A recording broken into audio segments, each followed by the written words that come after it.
All right, now, were the strikes that were carried out by the American B-2 bombers against Iranian nuclear sites successful? This, of course, is the big question.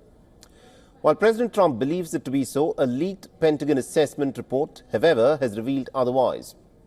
Now, this assessment, which has not been previously reported upon, was produced by the Defense Intelligence Agency, the Pentagon's intelligence arm.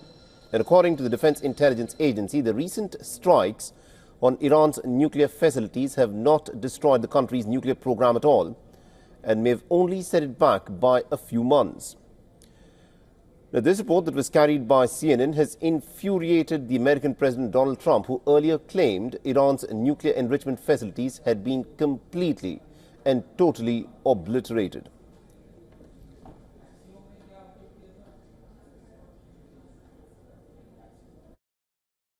And our B-2 pilots made this all possible. They had a magnificent hit in the dark of night with no moon, no light, no nothing.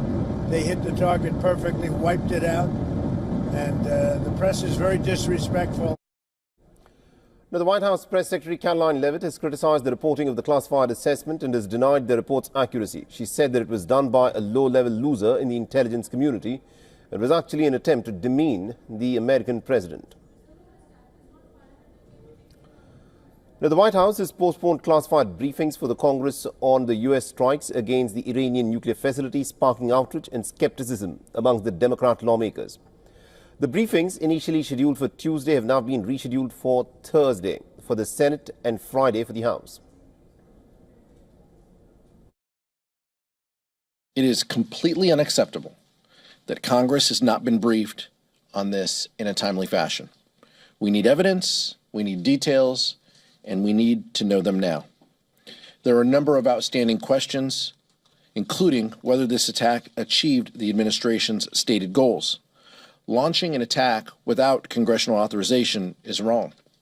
Launching a potentially unsuccessful attack without congressional authorization would be an administration-defining failure. As a member of the Armed Services Committee and the House Intelligence Committee, I have not seen any evidence leading up to the attack that there was an imminent risk to Americans or to U.S. facilities to meet that threshold. So the administration has to answer for that.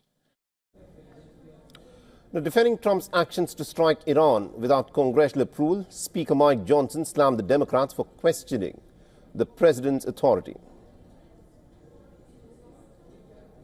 Regarding the presidential authority, now naturally, of course, we've got some Democrats here on Capitol Hill who they have an allergic knee-jerk reaction to anything that President Trump does, no matter how noble it is. And they of course, are opposed to his latest work to make Americans safer and bring peace in the Middle East, if you can imagine that. Some have even called for his impeachment over this. It's absolutely outrageous. The bottom line is the commander-in-chief is the president. The military reports to the president. And the person empowered to act on the nation's behalf is the president.